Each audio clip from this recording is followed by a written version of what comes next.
Estamos de volta com o Jornal da Fonte. Hoje é dia de falar sobre Previdência Social. Aqui no Jornal da Fonte o assunto de hoje é alta programada. Nós estamos com a vice-presidente do Instituto Goiano de Direito Previdenciário, Tatiane Aires. Boa noite, seja bem-vinda. Boa noite, Mariana. Bom, vamos explicar então para quem está em casa o que é essa alta programada. O que é alta programada?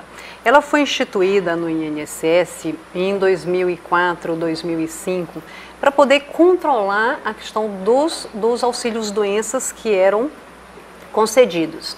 E como que funcionava isso? Isso era uma orientação interna. Quando foi em 2006, houve o decreto, o 8544 de 2006, onde normatizou isso. E o que significa? Significa que o INSS ele tem um prazo para acessar os benefícios que são concedidos. E por que ele fez isso? Uma forma de economia para os cofres da Previdência, porque aí ele falava, não, tal doença, vamos supor,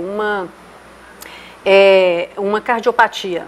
Então, ela tem uma fase para terminar, um período para terminar esse auxílio-doença, então nós vamos cessar em tal data. Certo. Então, era uma forma de terminar com o auxílio-doença e ter uma certa economia, tanto na parte financeira como na parte do cliente, do segurado ir na Previdência e ter mais uma consulta com o segurado, e isso dispendia pessoal e dispendia o financeiro. Agora, dependendo da enfermidade, então, desse auxílio-doença pelo qual a pessoa entrou com esse direito, tem um tempo determinado. Sim. Aí o que o INSS fez para poder determinar o tempo de cada um?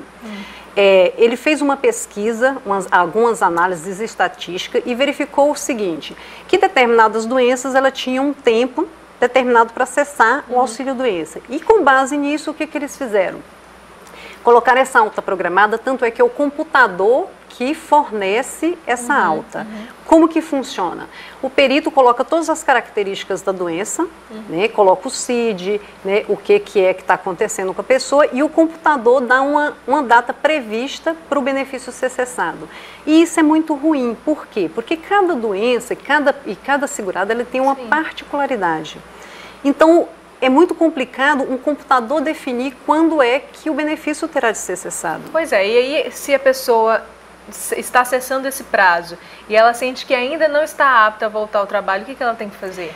Ela tem de 15 dias antes desse período, ela fazer o pedido de prorrogação desse benefício. Caso ela esqueça de 15 dias antes fazer esse pedido, o benefício é cessado automaticamente e ele não recebe.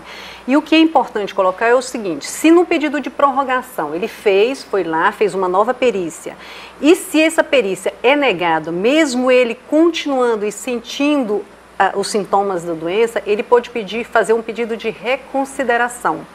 Se esse pedido de reconsideração for negado também, ele pode entrar na 6ª Junta de Recursos ou procurar um advogado para que entre com ação para restabelecer o benefício. Pois é, aí a pessoa é que tem que entrar com esse pedido 15 dias antes, né? Existe algum projeto de lei ou algo alguma mudança que pode haver, que haja uma perícia antes desse prazo acabar, obrigatoriamente? Sim, olha só existe hoje um projeto de lei, que é o 89 de 2010, do Paulo Paim, que ele começou no Senado e hoje ele está tramitando na Câmara, onde a lei fala o seguinte, o projeto fala o seguinte, que você não pode cessar o auxílio-doença sem que tenha sido feita uma nova perícia, que é o que está fazendo agora na alta programada.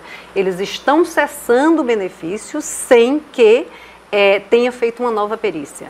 Porque o segurado ele pode esquecer dessa data. Ele pode, naquele momento, não estar com condições de marcar essa nova perícia.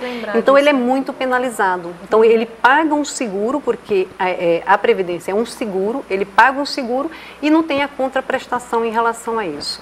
Tá ótimo. A gente tem uma pessoa para participar por telefone, não é isso, Robson? Exatamente. Vamos ver quem está na linha. Boa noite. Boa noite. Quem fala? Silma. Silma, sua pergunta, sua participação, primeiro de onde você fala, né? Eu falo de Goiânia, Aparecida de Goiânia, no Parque Trindade 3. A sua pergunta? A minha pergunta é o seguinte, o meu marido, ele é pré-diabético, entendeu? Tem mais ou menos, acho que tem mais ou menos 10 anos que ele não paga o INSS, já trabalhou. Ele trabalha autônomo, só que no momento não paga. como ele é pré-diabético, eu queria saber como é que eu faço e se ele tem direito a algum benefício do INSS. Ok, obrigado pela sua participação. Silma, se o seu marido não contribui para o INSS, ele pode se encaixar num benefício que não é previdenciário, ele é assistencial, que é o chamado amparo social ao deficiente. Então, como que ele consegue esse benefício? Ele precisa comprovar que a renda per capita familiar, a renda das pessoas da casa, não pode passar de 1/4 de salário mínimo. E ele tem de comprovar que essa doença gera essa incapacidade nele, que ele não consegue trabalhar em relação a isso. Então esse é o benefício, que é um benefício assistencial, onde ele pode, se comprovar essas condições, ele receber esse benefício. Agora, a senhora estava falando a respeito dessa questão de muitas vezes a pessoa não se lembra de fazer esse pedido 15 dias antes de terminar essa licença, ou não tem condições de fazer isso, e se uma das duas situações acontecem, ele termina ele tem essa alta, né? Termina esse benefício, o que ele deve fazer? Olha só, se esse benefício é cessado, ele está muito complicado, e se ele continuar doente, ele está numa situação muito complicada, porque aí o que acontece, Mariana? Ele volta para a empresa, né? Volta ainda doente, o médico, se essa empresa tem um médico do trabalho, o médico do trabalho fala o seguinte: olha, você não pode trabalhar. No entanto, ele está em alta, pela alta programada do INSS, o computador, né, concedeu a alta. E aí o que acontece com ele? A gente fala que ele está no limbo. Por quê? Porque ele não vai receber nem da Previdência e não vai receber do empregador. Então ele fica à mercê de uma situação que ele não vai poder colocar alimento dentro de casa, ele não vai poder sustentar a sua família. Então isso é muito grave, essa alta programada é muito prejudicial para o segurado. Mas aí ele tem algum recurso? Ele tem como voltar com esse benefício ou não? Não, ele vai ter de fazer, entendeu? Esse pedido, vai ter de entrar ou na sexta junta, certo? Ou entrar judicialmente para restabelecer esse benefício. Hoje na Justiça Federal, né? Estou falando de Justiça Federal, está demorando entre 1 ano e meio, 2 anos, até ter uma sentença e o benefício ser implantado. Isso então, se o INSS não recorrer. Então é muito difícil, né? Muito complicado. Então é muito difícil para o segurado e é um sistema que penaliza muito o segurado. Mesmo porque você ser determinado o tempo da sua doença por um computador é muito complicado, muito, né? complicado. Robson, a gente tem uma pergunta? Exatamente, temos mais uma participação ao vivo. Alô, boa noite. Boa noite. Com quem eu falo? Maria do Nascimento. Maria, você fala de onde, Maria? É Aparecida de Goiânia. A sua pergunta, a sua participação no Jornal da Fonte? Isso. Pode falar. Oi. Pode falar. Eu quero saber o seguinte, que tem um tio meu que ele pediu aposentadoria por tempo de serviço, não deu. Aí ele pediu esse que a moça acabou de falar, esse LOAS, né? Amparo Social. E aí ele não deu, e ele tem quase 70 anos e precisa desse benefício. Só porque os filhos dele, eles foram visitar ele e ele está com os filhos, porque como que vai deixar um idoso de 70 anos na rua? Aí eu queria saber como que faz para conseguir isso para ele.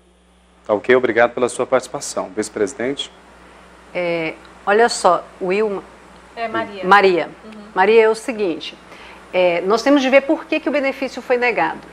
Se foi negado porque existe uma renda per capita familiar maior do que 1/4 de salário mínimo, e dependendo dessa renda, eu não sei com quantos filhos ele mora e qual que é o valor que os filhos recebem, né? Então isso aí tem que ser analisado caso a caso. Mas caso seja um pouco mais do que um salário mínimo, tem como tentar reverter isso judicialmente. Por quê? Porque hoje na justiça os conceitos entre renda per capita é muito variável, porque hoje existem os gastos com medicamento, gastos com médico, com remédio, e isso não é computado quando se faz a conta lá no INSS. Ele só pega o valor total, divide pelo número de pessoas da família e vê a renda per capita. Então o INSS não tira dessa renda o valor de remédio, o valor de alimentação, ele não tira dessa renda. Então é uma renda completa. E aí, o que acontece? Na maior parte das vezes, o benefício é negado porque considera-se que a renda é maior do que um quarto de salário mínimo. Tá ótimo, Tatiana Aires, obrigada pela participação e por essas dúvidas que foram retiradas. Eu que agradeço, Mariana, uma boa noite. Boa noite.